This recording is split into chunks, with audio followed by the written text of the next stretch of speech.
Assalamualaikum warahmatullahi wabarakatuh. Hai anak-anak, gelar semangat, salam sehat, salam kuat, tambah semangat. Semangat belajar, semangat mencari ilmu, ingin tahu hal-hal yang baru. Alhamdulillah anak-anak, pada hari ini kita bertemu lagi di pembelajaran hari ini. Kali ini kita akan belajar tematik kelas 4, tema 6, cita-citaku. Muatan bahasa Indonesia. Materi yang kita pelajari hari ini adalah puisi. Hari ini kita akan mengupas tuntas tentang puisi. Mencakup apa saja?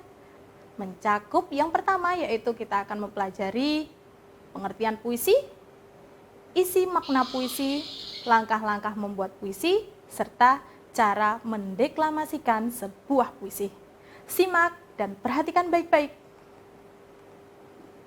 Puisi merupakan suatu jenis karangan yang disajikan dengan mengutamakan keindahan bahasa dan kepadatan makna. Pengarang puisi disebut juga penyair. Penyair menulis puisi bisa dari pikiran penyair sendiri atau bisa juga bersumber dari sebuah inspirasi. Sebuah puisi dapat dibuat berdasarkan sebuah gambar, di mana gambar tersebut dapat menjadi inspirasi pengarang dalam membuat puisi. Ciri-ciri puisi, di antaranya yang pertama, dituangkan dalam bentuk bait yang terdiri atas baris dan baris.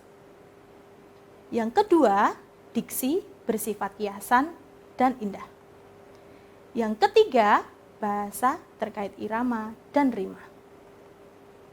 Baris puisi adalah kumpulan kata-kata dalam puisi.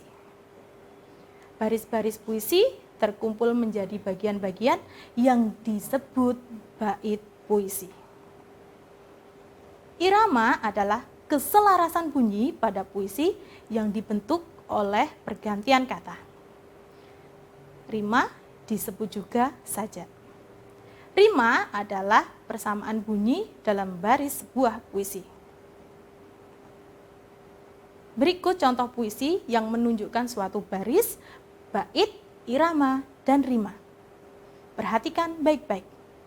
Dalam puisi tersebut terdapat baris pertama, baris kedua, baris ketiga, dan baris keempat. Di mana baris pertama sampai baris keempat disebut bait puisi. Irama puisi selaras karena setiap baris dalam bait mempunyai rima AB-AB.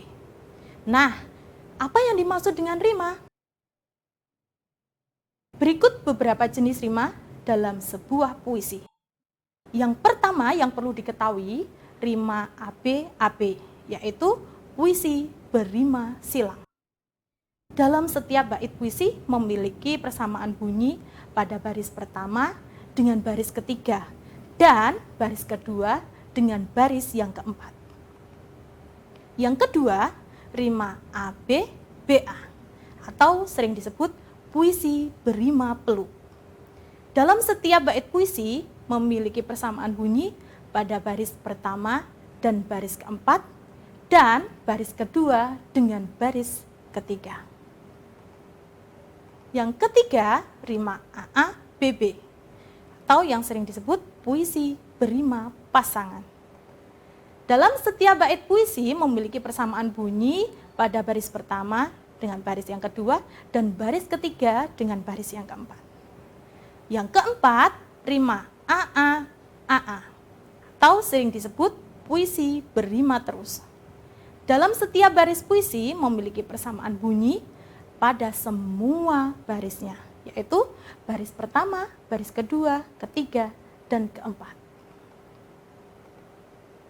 Perhatikan contoh puisi berikut ini, kemudian mari bersama-sama berlatih menyebutkan ciri-cirinya. Dari puisi ini terdiri atas bait 1, bait 2, dan bait ketiga. Perhatikan setiap bait terdiri berapa baris anak-anak?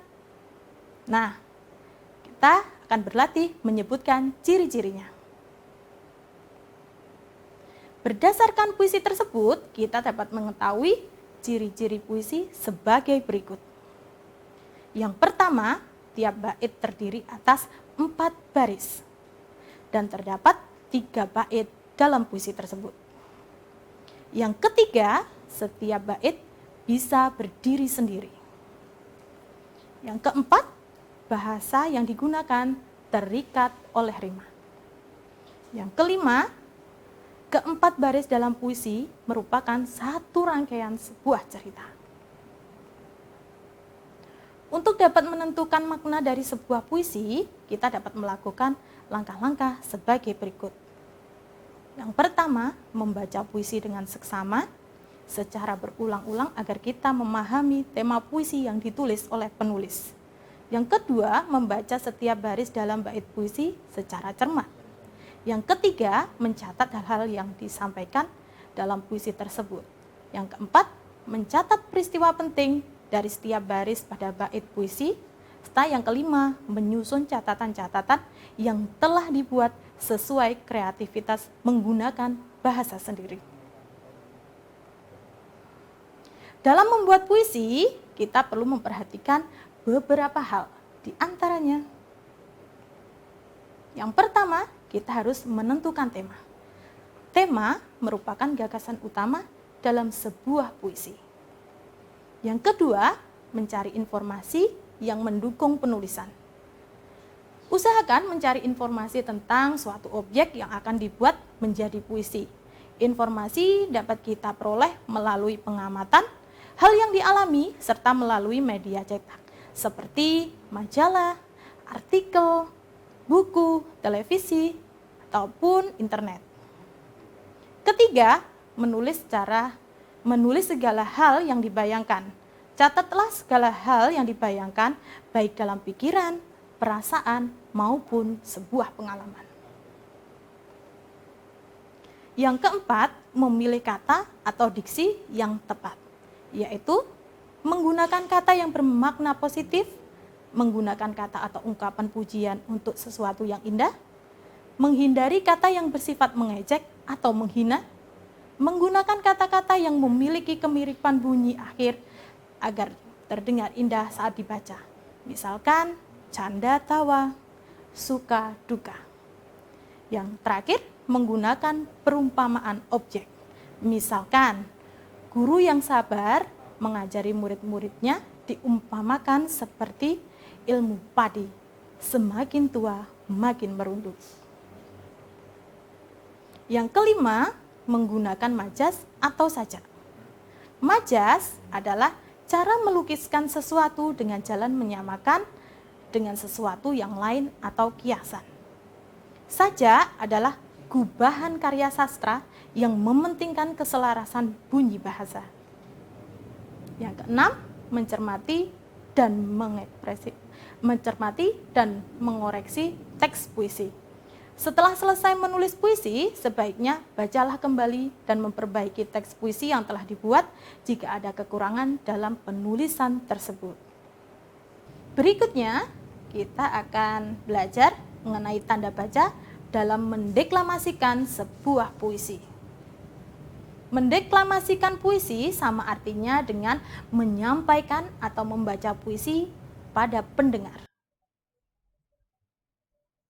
Saat membaca puisi, kita memerlukan pelafalan dan intonasi yang tepat.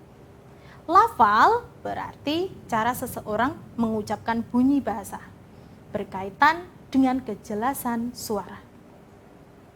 Sedangkan intonasi berkaitan dengan tinggi rendah nada. Selain itu, waktu jeda untuk mengambil nafas juga perlu diperhatikan agar puisi terdengar indah. Tanda jeda dalam mendeklamasikan puisi, perhatikan contoh berikut ini. Setelah kalian mempelajari dan mengamati serta memperhatikan contohnya, kita dapat menyebutkan bahwa yang pertama, garis miring berarti harus berhenti sementara untuk bernafas. Biasanya pada tanda koma atau di tengah baris. Yang kedua, tanda garis miring 2. Berarti harus berhenti agak lama Biasanya pada tanda titik di akhir baris masih berhubungan dengan baris berikutnya. Yang ketiga, garis miring jumlah 3. Berarti harus berhenti lama sekali. Biasanya terdapat pada akhir sebuah puisi. Salah satu cara untuk membedakan makna puisi adalah dengan memberikan penekanan pada saat mendeklamasikannya. Pemberian tekanan pada baris puisi biasanya menggunakan tanda V. V yang pertama atau V1, tekanan kata pendek sekali. V yang berjumlah 2, tekanan kata agak pendek atau tekanan kata agak pendek. V3 atau V yang berjumlah 3, tekanan kata agak panjang. Nah, bagaimana anak-anak? Mudah bukan? Iya, mudah dan pasti bisa.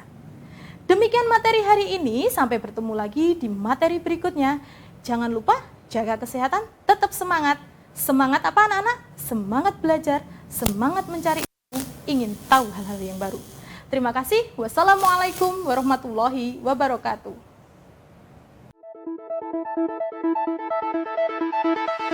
Thank you.